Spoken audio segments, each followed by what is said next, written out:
नमस्कार, TV9 भारतवर्ष देख रहे हैं आप। मैं हूं अरुण सुंदराल। अमेरिका और भारत के रिश्तों में आई खटास धीरे धीरे ठीक होती नजर आ रही है। प्रधानमंत्री नरेंद्र मोदी और डोनाल्ड ट्रंप के रिश्तों में भी जो ठंडक बनी हुई थी, अब वो गर्मजोशी में बदलती दिख रही है। ऐसा क्यों कह रहे हैं? क्योंकि पिछले कुछ हफ्तों से लगातार दोनों नेताओं के जो बयान सामने आ रहे हैं वो इसी ओर इशारा करते हैं कि टैरिफ मुद्दे पर बना तनाव अब कम होता दिख रहा है। इसी के साथ आज प्रधानमंत्री नरेंद्र मोदी का 75वां जन्म दिवस है और इस दौरान अमेरिका के राष्ट्रपति डोनाल्ड ट्रंप ने उन्हें फ़ोन करके बधाई दी और लंबी बातचीत उनसे की। दोनों ही नेताओं ने इसको लेकर जानकारी दी है सोशल मीडिया प्लेटफॉर्म्स पर। और ये बातचीत तब हो रही है जब यूएस का डेलीगेशन भारत के साथ ट्रेड के मुद्दे पर बातचीत करने के लिए नई दिल्ली पहुंचा था और लगभग 7 घंटे की वहां पर जो उन्होंने बैठक की है। पूरा मामला क्या है, दोनों देशों के रिश्तों पर क्या असर पड़ेगा, टैरिफ या ट्रेड वॉर की जो संभावना थी उस पर क्या असर पड़ेगा, इस पर चर्चा करने के लिए आज मेरे साथ मेरी सहयोगी दिव्या कोचर मौजूद हैं। बहुत स्वागत दिव्या आपका। पीएम मोदी से ट्रंप की मुलाकात नहीं, फोन कॉल जो बहुत अरसे बाद हो रही है। G7 समिट के बाद दोनों की ये बातचीत है, कैसे देख रही हैं? और सबसे पहले हम बयानों का जिक्र करते हैं कि क्या बयान किसकी ओर से दिया गया है। बिल्कुल, तो पहले तो हम बात करते हैं कि कैसे पीएम मोदी को सबसे पहली जो बर्थडे विश है वो यूएस के प्रेसिडेंट डोनाल्ड ट्रंप की तरफ से आई।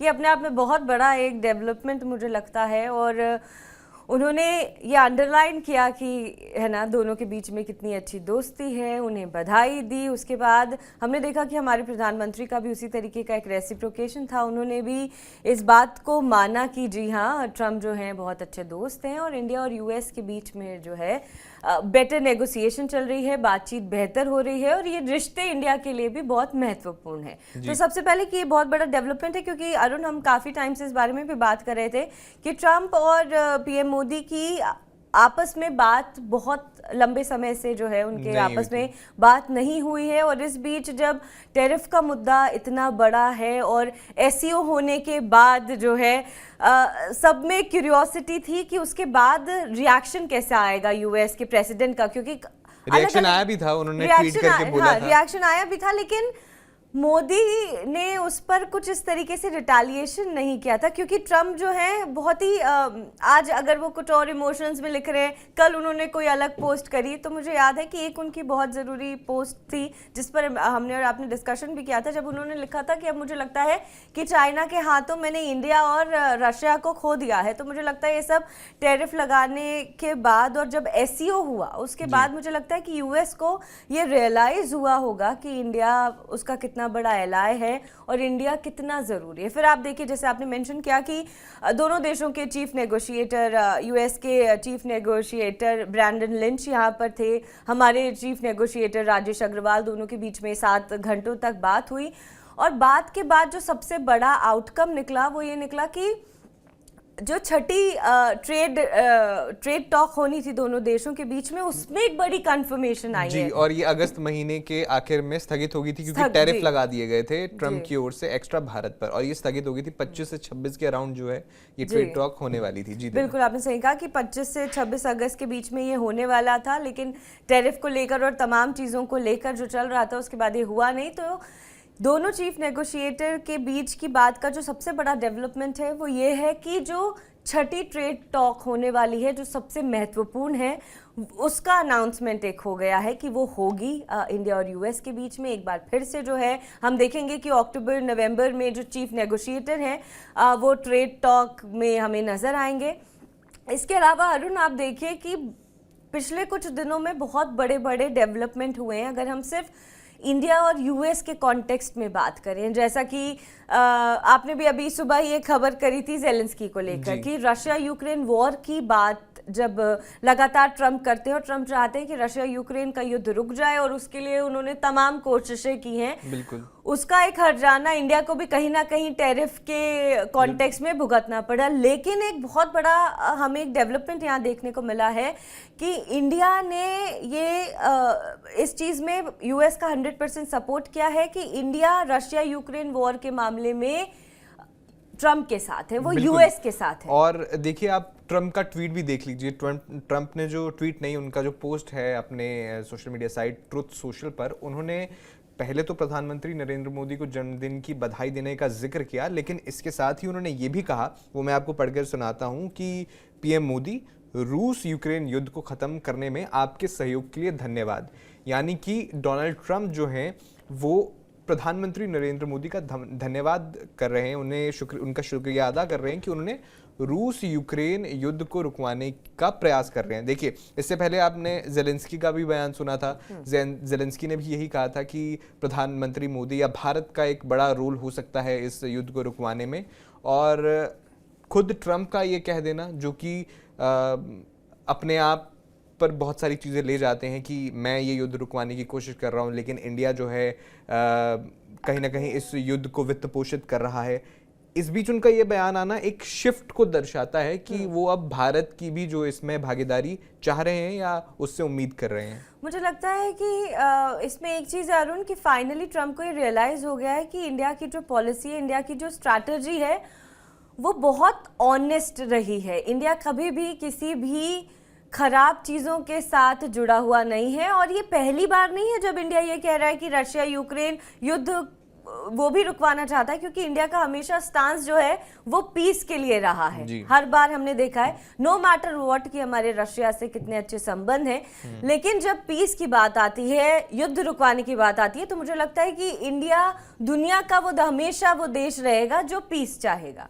दूसरी बात ये अरुण, की इसमें वो मतलब बहुत ही सॉलिड फॉर्म में इंडिया यूएस के साथ खड़ा हुआ हमें नजर आया है, लेकिन इंडिया की जो स्ट्रैटेजिक ऑटोनॉमी है खुद को लेकर, मतलब जैसे अमेरिका की, आपको पता है अमेरिका की पॉलिसी, खासकर ट्रंप ही बार बार बोलते रहे हैं कि अमेरिका फर्स्ट की नीति पर वो चलते हैं, अमेरिका फर्स्ट की पॉलिसी पर वो चलते हैं। मगर इंडिया इस वक्त का जो हमारा भारत है, उसकी भी कहीं ना कहीं जो पॉलिसी और स्ट्रैटेजी है वो वही है। इंडिया ने जब ट्रेड टॉक भी चल रही थी तो कई सोर्सेज ने हमें बताया कि पहली कंडीशन ये थी कि 50% टैरिफ जो है यूएस वापस लेगा तो ही आगे की बात, जिसमें से 25% रूस से तेल खरीदने को लेकर लगाया गया जी था। तो उसमें भी मुझे लगता है कि ये बहुत अहम मुद्दा है। एक तो पूरा टैरिफ हटेगा, दूसरी बात ये कि अमेरिका हमें इंटरप्ट नहीं कर सकता कि हम किससे व्यापार करेंगे, हम किससे व्यापार नहीं करेंगे।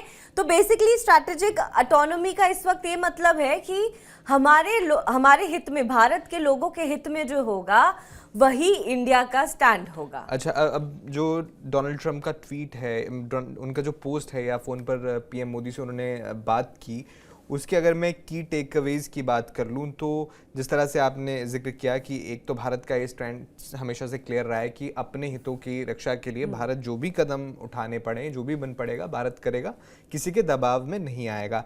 ये एक तो बात लगातार, चाहे वो विदेश मंत्री जयशंकर हो या फिर जो MEA है, वो लगातार ही कहता आया है। लेकिन ट्रंप का ये बयान देना और उनका कहना, उनका भारत को फिर से अपना दोस्त बताना, पीएम मोदी को अपना गहरा दोस्त बताना, ये एक रीसेट का, रिश्तों में रीसेट का संकेत देता है। क्योंकि देखिए, पहले आपने तनाव बढ़ाया टैरिफ लगाकर, लेकिन अब आपके रुख में कहीं ना कहीं नरमी आ रही है। क्यों आ रही है? क्योंकि आपने जिस तरह से जिक्र किया कि SCO की वजह से अमेरिका को लगा, और जिस तरह से डोनाल्ड ट्रंप ने भी कहा कि भारत को खो दिया है, तो बिल्कुल, और ट्रंप प्रशासन ये चाहेगा कि भारत को साथ रखकर चीन और रूस पर दबाव बनाया जाए, क्योंकि चीन के खिलाफ एशिया में आपके पास भारत ही है जो कि उससे टक्कर ले सकते हैं। तो आप वो पॉइंट बिल्कुल इग्नोर नहीं कर सकते। इसके अलावा आपने अमेरिका और भारत की जो बैठक हुई, दोनों चीफ नेगोशिएटर्स और जितने भी वहाँ पर अधिकारी रहे उनकी बैठक हुई, उस पर मैं एक बार फिर से आना चाहूँगा। ये जो बैठक थी ये बहुत महत्वपूर्ण भी हो जाती है। क्यों? क्योंकि टैरिफ के मुद्दे पर टकराव हमने देखा, लेकिन ये बैठक उस टकराव को कम करने की एक कोशिश के रूप में देखी जा सकती है। आपने आउटकम की बात की, तो आउटकम ये रही कि हो सकता है कि ये जो ट्रेड डील पे जो 6th बैठक होने वाली थी, वो हो सकता है कि अब अक्टूबर या नवंबर महीने में हो जाए। 7 घंटे की बैठक से इसके अलावा आप और कौन से की टेकअवेज लेते हैं? मुझे लगता है अरुण, जैसा कि आपने कहा कि दोनों चीफ नेगोशिएटर के बीच में जो 7 घंटे की बैठक हुई वो बहुत ही पॉजिटिव रही है। और इसी का रिफ्लेक्शन है जो हम देखते हैं ट्रम्प और पीएम मोदी के बीच की बात। ये सबसे बड़ा डेवलपमेंट है। दूसरा ये, क्योंकि ये जो ट्रेड टॉक की हम बात कर रहे थे जो बहुत ज़रूरी थी इस वक्त जब टैरिफ जो है लगातार यूएस लगा रहा था, उस पर एक क्लैरिटी हमें मिल गई है कि 6 ट्रेड टॉक होने वाली है।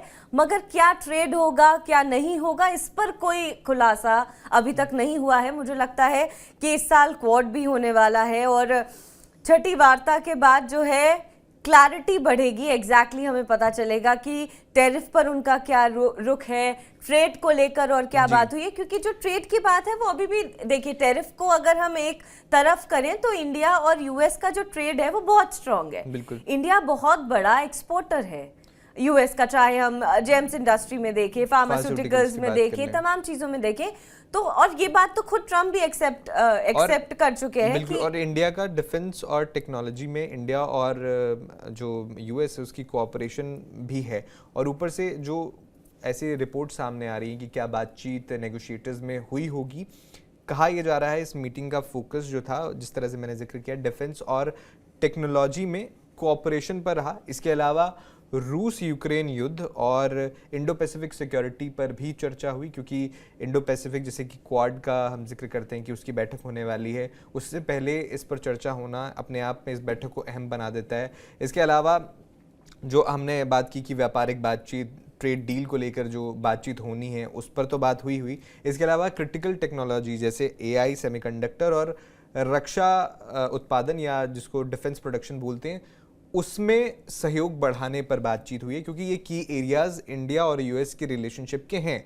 इसके अलावा ऊर्जा सुरक्षा पर भी बात हुई, क्योंकि अमेरिका चाहता है कि भारत रूसी तेल पर अपनी निर्भरता घटाए। अब इसमें एक पॉइंट बहुत इंपॉर्टेंट हो जाता है कि हमने देखा था जब पिछले समय में जब इस तरह से अमेरिका को दूसरे देशों पर दबाव बनाना होता था कि आप इस देश से तेल पर अपनी निर्भरता कम कीजिए, तो वो उसे विकल्प देता था। लेकिन यहाँ इस केस में क्या हुआ कि भारत को कोई विकल्प नहीं दिया गया कि देखिए आप रूस से अपनी निर्भरता कम कीजिए तो आप यहाँ से ले लीजिए, इस देश से ले लीजिए। लेकिन जो अमेरिका की ओर से ऐसा कोई विकल्प नहीं दिया गया, तो वहाँ से भी कहीं ना कहीं रिश्ते खराब हुए होंगे। तो उस पर भी चर्चा रही कि जो एनर्जी सिक्योरिटी है वो बहुत ज़रूरी है, खासतौर पर भारत के अपने हितों के लिए। तो भारत कभी किसी के दबाव में नहीं आएगा, ये साफ कहा गया है। तो इस पर बातचीत होना भी बहुत ज़रूरी हो जाती है। इसके अलावा एक पॉलिटिकल एंगल भी इस मीटिंग का ये निकल कर आता है कि ट्रम्प की जो अमेरिका फर्स्ट की पॉलिसी है वो कहीं ना कहीं भारत के हितों को नुकसान ना पहुंचाए, इस पर भी बात हुई। और भारत एक नेचुरल पार्टनर है यूएस का, और ये अमेरिका मानता है और हमें जानता है कि भारत स्पेसिफिकली एशिया में या साउथ एशिया में यूएस का एक नेचुरल पार्टनर है। कंसिडरिंग चाइना की पावर, उसको बैलेंस करने के लिए इंडिया की ज़रूरत यूएस को है। तो ये एंगल भी है। और एक फ्लैश पॉइंट सामने निकल कर आया था कि जब डोनाल्ड ट्रंप ने अमेरिका फर्स्ट की बात की तो पीएम मोदी की ओर से मेक इन इंडिया का जो पुश था या मेक इंडिया ग्रेट अगेन का पुश था, उससे भी ट्रंप कहीं नाराज दिखे थे। तो अब इसमें ये बात सामने निकल कर आ रही है, जो बैठक हुई उसमें भारत को नेचुरल पार्टनर मानने पर सहमति बनी है, बावजूद इसके कि ट्रंप की वो जो अमेरिका फर्स्ट की पॉलिसी है। तो ये सारे मेन मुद्दे हैं, लेकिन धीरे धीरे जिस तरह से और डिटेल सामने आएगी और पता लगेगी क्या इस बैठक में रहा। अरुण, जैसा कि हमने पहले भी ये डिस्कस किया था कि जो तमाम मुद्दे हैं वो यही हैं कि इंडिया ने अपना स्ट्रैटेजिक ऑटोनॉमी का स्टैंड क्लियर रखा, और डिफेंस और बाकी टेक्नोलॉजी को लेकर जो बात है ये आज नहीं है, पहले से ही दोनों जो हैं बहुत ही, जैसे आपने कहा कि नेचुरल पार्टनर्स हैं। इसके अलावा आप देखिए कि हाल ही में दोनों के बीच में नेवी एयरक्राफ्ट P-8 को लेकर जो डील होनी थी उस पर भी मुझे आई एम श्योर कि वो बात भी हुई होगी। और बाकी जो एआई से रिलेटेड चीज़ें वो आप देखेंगे कि क्वाड में वो आपको सब नज़र आएगा, क्योंकि वो क्लाइमेट, एआई और इंडो पैसिफिक तमाम चीज़ों पर बात करते हैं। तो ये सारे की पॉइंट्स हैं ज़रूर, लेकिन इसमें आप इस वक्त ये देखिए कि इंडिया का जितना एक स्ट्रॉन्ग स्टैंड दुनिया के सामने आ रहा है, आप यूएस के जो फॉरेन मिनिस्टर हैं उनका हमेशा देखिए कि मार्को रूबियो ने इंडिया के खिलाफ कभी नहीं बोला है। उन्होंने हमेशा माना है कि इंडिया जो है वो यूएस के लिए बहुत ज़रूरी है ना, वो उनकी one of the top priority है। भले ही नवारो कुछ भी कहते आए हों उनके ट्रेड एडवाइजर, लेकिन मार्को रूबियो की तरफ से कभी भी इस तरीके के फॉल्स स्टेटमेंट इंडिया को लेकर नहीं आए हैं। और मार्को रूबियो ने हमेशा इंडिया के लिए जो है बहुत हाई सॉर्ट ऑफ जो है बातचीत की, और हमेशा ये बहुत ही क्लैरिटी से बताया है कि यूएस के लिए इंडिया ज़रूरी है। और वही देखिए कि अब ट्रंप ने भी वो चीज़ मानी है। और मुझे नहीं लगता कि डोनाल्ड ट्रंप जिस वक्त जितनी बड़ी पोजीशन में है वो अब कोई भी गलत कदम उठाएंगे, क्योंकि उन्होंने जो कुछ गलत कदम उठाए हैं पहले, उसका खामियाजा उन्हें भुगतना पड़ रहा है। उनकी एक थोड़ी सी, मैं कहूँ, मुझे इस शब्द का यूज़ नहीं करना चाहिए प्रेसिडेंट के लिए, लेकिन बहुत ही एक फ़नी इमेज के तौर पर जो है वो नज़र आए हैं। क्योंकि हमेशा हमें भी लगता था जब तक ट्रंप राष्ट्रपति नहीं बने थे कि अगर ट्रंप होते तो कभी इजराइल गाजा नहीं होता, ट्रंप होते तो रूस यूक्रेन नहीं होता, ट्रंप होते तो चाइना ताइवान के बीच में जितना तनाव बढ़ रहा है। कैंपेन के दौरान उन्होंने खुद ही ऐसे दावे किए। बिल्कुल, क्योंकि आपने देखा ना उनकी नॉर्थ कोरिया से लेके पुतिन से लेके सबसे अच्छी दोस्ती है। और रही बात जो आपने कहा कि अब वो अचानक बोल रहे हैं कि पीएम मोदी उनके दोस्त है, तो मुझे लगता है कि जब वो इंडिया से नाराज भी थे तो उन्होंने ये बात कभी नहीं कही कि मोदी मेरे दोस्त नहीं है। तब भी वो लिखते थे he is a good friend of mine but this is the case, he is a good friend of mine. जो भारत के अगले एम्बेसडर हैं यूएस के, उनकी तरफ से भी ये बयान सामने आया था कि ट्रंप ने इंडिया की आलोचना की हो भले ही, लेकिन उन्होंने प्रधानमंत्री मोदी की कभी आलोचना नहीं की और हमेशा उन्हें अच्छा दोस्त ही बताया। ये उनकी ओर से भी ये कहा गया था। बिल्कुल। अब मैं चाहूँगा एक बार, ये जो एक आंकड़े सामने आए हैं कि अगस्त महीने में भारत का जो एक्सपोर्ट है वो बढ़ा है, क्योंकि ऐसी रिपोर्ट सामने आई थी, ऐसी रिपोर्ट ये सामने आई है। ये इसलिए महत्वपूर्ण हो जाता है कि अभी जो है टैरिफ पर विवाद चल रहा था, 50% अमेरिका की ओर से टैरिफ लगाया गया है भारत पर, लेकिन इसके बावजूद एक्सपोर्ट का बढ़ना ये दर्शाता है कि इन टैरिफ्स का कोई खास इफेक्ट नहीं हुआ है। अगर हुआ भी है तो वो शॉर्ट टर्म इफेक्ट है। इसके पीछे बहुत सारे कारण हो सकते हैं। कारण एक ये हो सकता है कि अमेरिका की निर्भरता भारत के फार्मास्यूटिकल्स, जेम्स या ऑटो पार्ट्स या दूसरे सेक्टर्स की ये जो डिमांड है ये लगातार बनी हुई है, इसमें कोई चेंज नहीं आया है। इसके अलावा एक्सपोर्ट बढ़ने का कारण ये भी माना जा रहा है कि यूरोप, मिडल ईस्ट और जो दूसरे एशिया के देश हैं, उनके बाजार हैं, वहाँ पर एक्सपोर्ट बढ़ा है। इस वजह से अगस्त महीने का एक्सपोर्ट 6 से 8% के बीच में जो है बढ़ता हुआ दिखा है, ऐसी रिपोर्ट सामने आई है।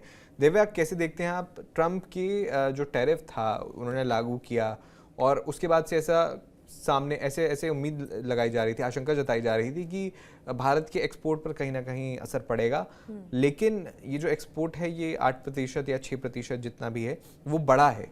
इस पर आप कैसे देखते हैं? अगर ये सोर्सेज सही हैं और ये अगर करेक्ट इन्फॉर्मेशन है तो इस बात की मुझे लगता है कि हमें बहुत खुशी होनी चाहिए। और ये अपने आप में एक बहुत बड़ा रिप्लाई है यूएस के साथ तमाम वेस्ट को। और आप देखिए कि शुरू से ही ये रहा है कि जब अभी भी हमने बात की कि जेम्स और फार्मास्यूटिकल्स को लेकर इंडिया पे डिपेंडेंसी बहुत ज़्यादा है वेस्ट की। और अगर ये चीज़ है और ये चीज़ हुई है तो आप सोचिए कि जब टैरिफ हट जाएगा, जब यूएस और इंडिया के बीच में जो ट्रेड टॉक है वो प्रॉपर सक्सेसफुल हो जाएगी, तो आप देखिए कि इंडिया की इकोनॉमी किस तरीके से बूस्ट होने वाली है और इंडिया किस तरीके से जो है एक बड़ा एक्सपोर्टर बनेगा। और एशिया में मुझे लगता है कि चाइना को अगर टक्कर देनी है तो इंडिया अगर इस स्पीड से चलता रहेगा तो वो दिन बहुत दूर नहीं है जब हमारी स्मॉल स्केल इंडस्ट्री पे ज़्यादा काम होने लगेगा, हमारा स्किल डेवलपमेंट बढ़ने लगेगा और हमारी हाईएस्ट पॉपुलेशन है और उस पॉपुलेशन को अगर हम एक राइट डायरेक्शन में लेके जाएंगे तो मुझे लगता है कि वो दिन दूर नहीं है अरुण। और हम और आप यही चाहेंगे कि इंडिया जो है इकोनॉमिकली एक बड़ा देश बने और एक बड़ी अर्थव्यवस्था के रूप में दुनिया में नजर आए और जिसकी इकोनॉमी सिर्फ कुछ आंकड़ों से नहीं लेकिन पर कैपिटा पर भी आए तो वो बहुत महत्वपूर्ण हो। जी, इसके अलावा एक ये जो आंकड़ा सामने आया है, ministry of commerce and industry सोमवार को उन्होंने ये डेटा जारी किया है। एक रिपोर्ट के मुताबिक कि ट्रेड डेफिसिट जो है वो घटा है, लेकिन जितना अनुमान लगाया जा रहा था इस टैरिफ के बीच में कि कितना ज़्यादा घट जाएगा, उतना नहीं घटा है। ये घटकर 26.49 बिलियन रहा अगस्त में। इससे पहले ये 27.35 बिलियन था। लेकिन जो सर्वे थी, जो प्रोडिक्शंस थे, वो कहते थे कि 24.8 बिलियन ये घट सकता है ट्रेड डेफिसिट, लेकिन ये 26.49 बिलियन ही रहा। यानी ट्रेड डेफिसिट में भी ज़्यादा घाटा नहीं देखने को मिला है। इसके अलावा जो अगस्त में इंपोर्ट्स हैं वो हालांकि कम ज़रूर हो गए हैं। जो आंकड़े सामने आए हैं वो बता रहे हैं कि 10.1% इंपोर्ट्स में कमी आई है, और ये जो आंकड़े हैं ये बिल्कुल कम हुए हैं। जबकि एक्सपोर्ट्स, जो मल्टीपल रिपोर्ट्स हैं, कुछ 6.7% एक्सपोर्ट्स के बढ़ने की बात कर रही हैं, कुछ 8% की बात कर रही हैं। हालांकि ओवरऑल जो बताया जा रहा है कि एक्सपोर्ट्स बढ़े हैं, इंपोर्ट्स घटे हैं। इसके अलावा ट्रेड डेफिसिट जो है वो घटा है, लेकिन इतना ज़्यादा नहीं घटा है। इसका कारण अभी थोड़ी देर पहले मैंने भी बताया था कि एक तो यूएस की जो डिपेंडेंसी है भारत के फार्मा पे और भारत की जेम्स इंडस्ट्री पे या दूसरे ऑटो पार्ट्स पे, उन सेक्टर्स पे वो बहुत ज़्यादा है। और इसके अलावा भारत ने जो काउंटर मेजर्स लिए हैं, अगर यूएस में ये सामान नहीं जाता तो दूसरे देशों में वो एक्सपोर्ट्स बढ़ाए गए हैं, जिस वजह से ये जो नेट एक्सपोर्ट है अगस्त महीने का लगातार दूसरे महीने ये बढ़ा है। बिल्कुल। इसके अलावा जो ग्रोथ है या सप्लाई चेन में मजबूती है, वो एक बहुत इंपॉर्टेंट पॉइंट हो जाता है। जिस तरह से आपने भी जिक्र किया कि अगर चीन को कोई टक्कर दे सकता है साउथ एशिया में तो वो भारत है साफ तौर पर। हालांकि ये रास्ता भी लंबा है, लेकिन फिलहाल अगर हम टैरिफ्स की बात करें, इतने कड़े टैरिफ्स यानी 50% टैरिफ के बावजूद जो है नंबर्स इतने कम नहीं हुए हैं, तो वो कहीं ना कहीं एक तरह से जो सेल्फ रिलायंट भारतीय इंडस्ट्री है या सेल्फ रेजिलिएंट भारतीय इंडस्ट्री है उसको दर्शाता है। और ये भी दर्शाता है कि ये जो टैरिफ है इनका शॉर्ट टर्म असर है, लेकिन भारत की जो ग्लोबल सप्लाई चेन में भूमिका है वो मजबूत है, और वो इतनी जल्दी इन टैरिफ्स की वजह से तो वो गिरने नहीं वाली है।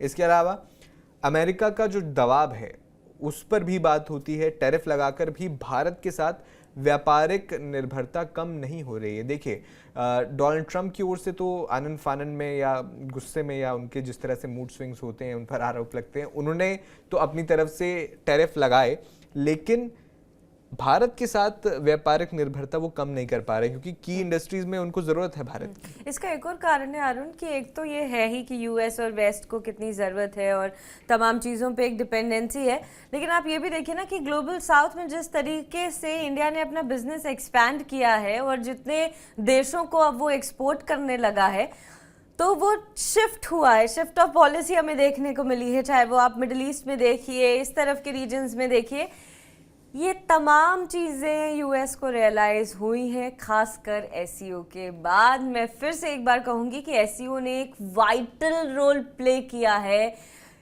एससीओ और उसके बाद जो मिलिट्री परेड वहां हुई, मुझे लगता है मिलिट्री परेड में भारत नहीं था, इसलिए मैं भारत को अंडरलाइन नहीं करूंगी। चीन ने तो अपने जो एक भी उसमें वेस्ट का नेता नहीं था, वेस्ट का देश नहीं था, लेकिन चीन ने अपनी तरफ से जितने भी उनके जो ग्लोबल साउथ के तहत आते हैं अपने सहयोगी देश, रूस, उसमें ईरान, उसमें इवन पाकिस्तान तक था, तो भारत उस तरफ ना चला जाए, इस वजह से भी मुझे नहीं लगता अरुण कि भारत कभी भी उस तरफ जाएगा, क्योंकि बैलेंसिंग एक्ट भारत एक मेंटेन करता है। बैलेंसिंग एक्ट भी है और भारत के अपने एटिकेट्स हैं। भारत कभी भी एटिकेट्स के बाहर नहीं गया है। उस तरीके की मिलिट्री परेड में मुझे नहीं लगता कि भारत जैसा देश कभी शामिल होगा, और इससे इसने जापान को भी बड़ा मैसेज दिया है, यूएस को भी बड़ा मैसेज दिया है, और India is an very ethical country, और आप उसके एथिक्स से बाहर नहीं जा सकते। तभी आप देखिए ना कि वो उसका रुख आज से 5 साल पहले जो था वो आज भी है।